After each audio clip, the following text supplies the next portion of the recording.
of course. And you talk about this Bitcoin as this exit, but exit to what?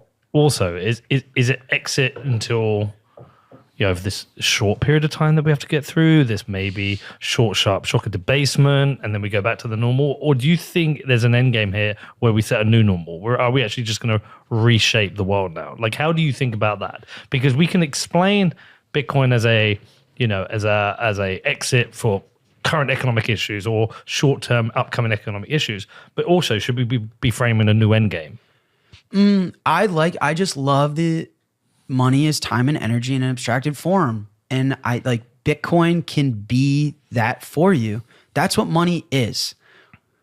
When people say like, okay, so let's just take how I live, for example. I own no dollars. I own 3 things in my life, literally only, excluding whatever, shirts, hoodies. I own Bitcoin. I own my house. I own my company. That's it. Bitcoin is my money. Bitcoin. And what does that mean? Bitcoin is my time and energy in an abstracted form for me that I acquire to exchange later for the things I need in life. And I think Bitcoin can be that for people. It's very simple. Like my quality of life and the way I live hasn't changed. I just spend on credit cards. So I'm borrowing the thing that only goes down and I save in the thing that only goes up. When we all go to dinner, I pull out the same financial instruments you guys do. But I use a different money. I use a different tool, a different technology to store my time and energy. And I think that's what it can be. And think about it, like no one uses the dollar as money. No one uses the dollar to store their time and energy. It's stocks, it's gold, it's real estate, it's Airbnb investments. Everyone's trying to figure out what technology, what's the best money we have? What's the best thing to capture, save, and store, exchange our time and energy? So I think it's an exit door for that. Exactly. The invention of Bitcoin is so mind-blowing. Bitcoin is time and energy money. Like, how do you create Bitcoin? Who creates Bitcoin? It's created with energy. It's like, right? Proof of work. How much energy? Is it this amount of energy, that amount of energy? No, 10 minutes worth of energy. It requires energy, and that amount of energy is denominated in time. So money is our time and energy in abstracted form. Bitcoin is time and energy money. So I don't know. Like, I think it's that simple. Instead of using real estate or equities to store your time and energy, or dollars or bonds, I think people will use Bitcoin. This is really great. Also, if you've understand markets, so if you've got a unreal dad like yours who's giving you this birthing into the financial system, or if you've listened to Luke Woman or Preston Pierce or Lynn Alden, how do you explain it to your buddies that you went to school with who haven't got that? How do you translate all of that into a world that they understand? Write all of that in a tweet. Yeah. I think about this a lot. Really? Well, Yeah. what's your answer? And then I'll give mine. I don't know if I have a good one yet. That's the problem. I keep coming up against it. I'm like, how do I crystallize this in a way that people go, Pete, I've watched you for 7 years make this podcast and travel around the world and do Bitcoin, and somehow your life seems okay and mine's going to shit. Like, I can't seem to translate it, but I'm trying so hard. So I can't crystallize it. Yeah, I mean, I find the understanding money piece, like, I think everyone at this point has a fundamental understanding of inflation, that printing currency debases the currency. And I still believe the time and energy piece is the best way to get this across. Like, I look at a lot of societal metrics that I think give me a pulse into how the world is doing. So the average age of marriage. So people used to get married in their early 20s. Now it's early 30s. Mm-hmm. The population growth is declining. Divorce rates going up. Home ownership going down. Like obesity rates. Like, it's an index into how metabolically healthy we are. And happy. Right. All of the human civilization, how prosperous is humanity? All of those KPIs, key performance indicators are down. And I think it's a symbolization of the fact that the money's broken. And so I think that resonates with people today. I think people feel that. And when you sit down with someone and have a beer and say, the dollar is a bad way to store your contributions to the society. You can work for 40 years and never own a home. You can work for 40 years and never be able to afford to own and produce 2 children in a family. You can forget retirement. Like, that's out the question. You can work for 40 years and still need to work 40 more. And I think that resonates with people. And then the next evolution is, well, crap. If I'm going to have time on this planet and express my life through the energy I contribute into the world, where do I store that? What do I exchange for my labor, for my work? And I think Bitcoin is the best answer we got. Why? Because it's fixed in supply. You cannot debase it, right? So it's fixed in supply. It lives without, control of a government or a corporation.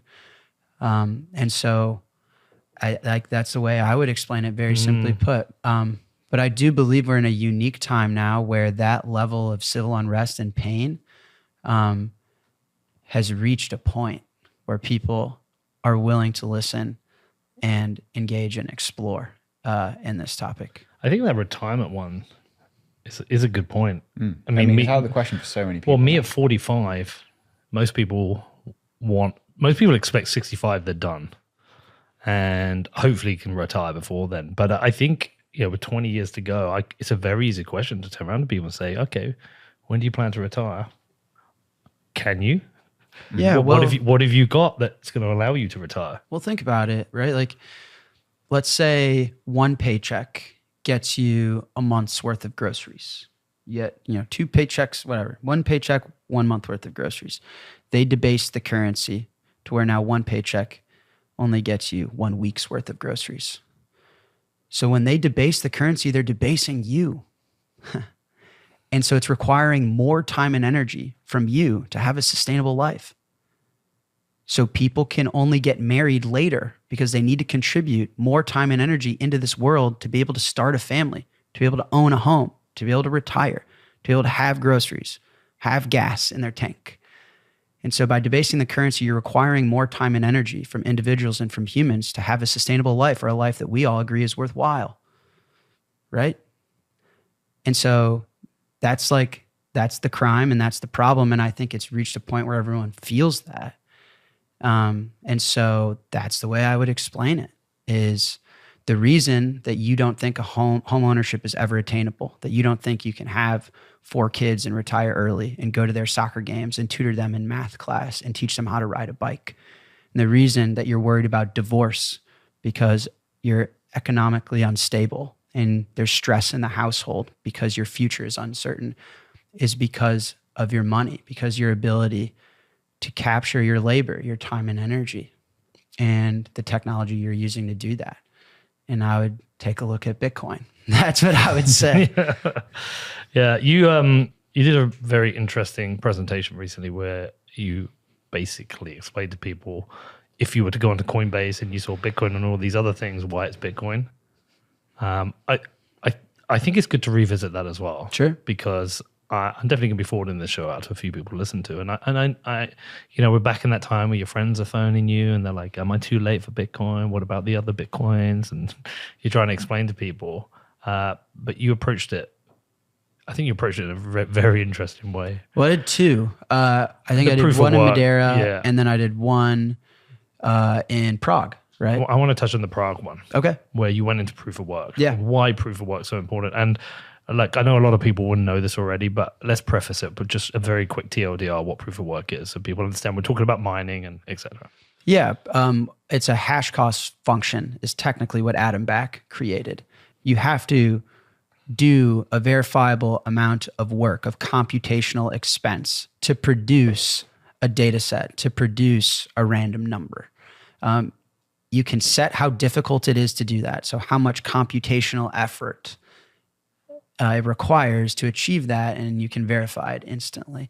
The main point is proof of work is the only digital object that's tied to the physical world, right? And that's like the thing Adam Back created that blew everyone's mind and changed the way we think about everything is he was able to create a digital data set that implies physical reality, that tells us that real physical electrons were moved in the physical universe.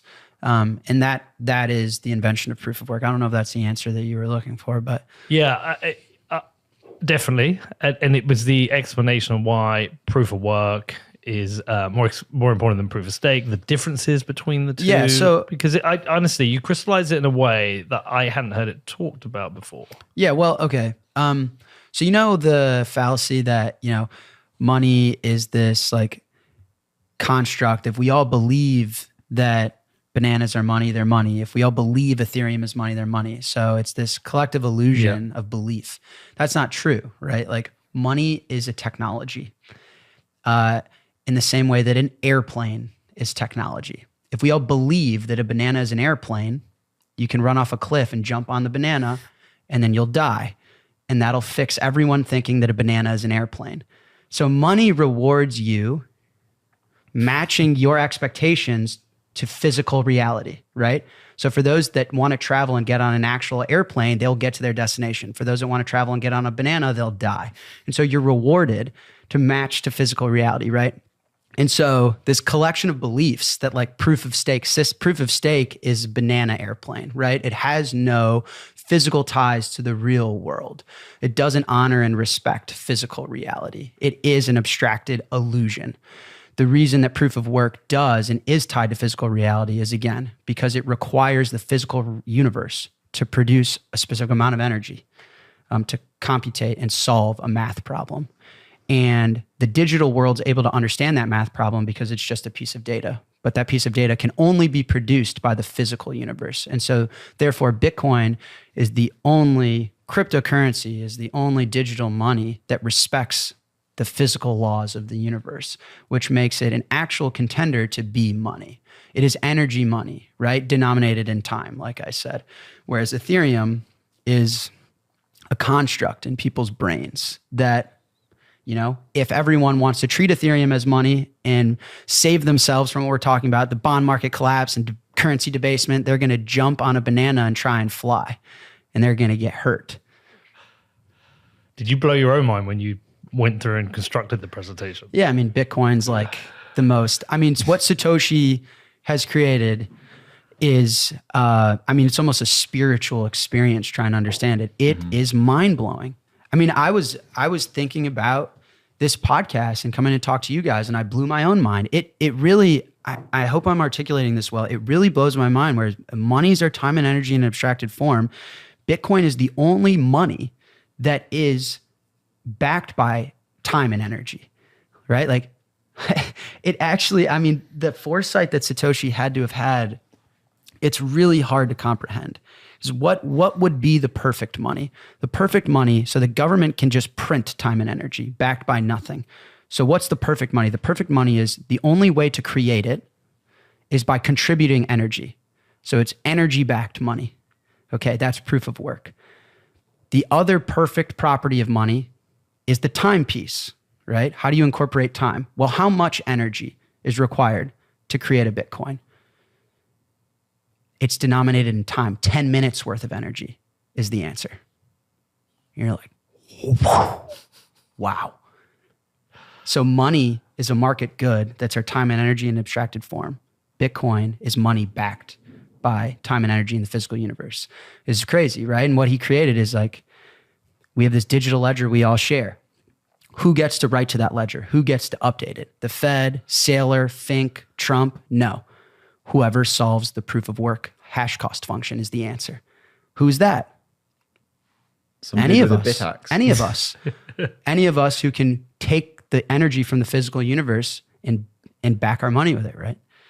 And then denominating it in time is just a mind-blowing concept. And so it is the first man-made money we've ever had, engineered to be perfect, engineered to solve these exact problems. So when I say it's the best expression of currency debasement, right? It is the antithesis of fiat currency. It's always fascinating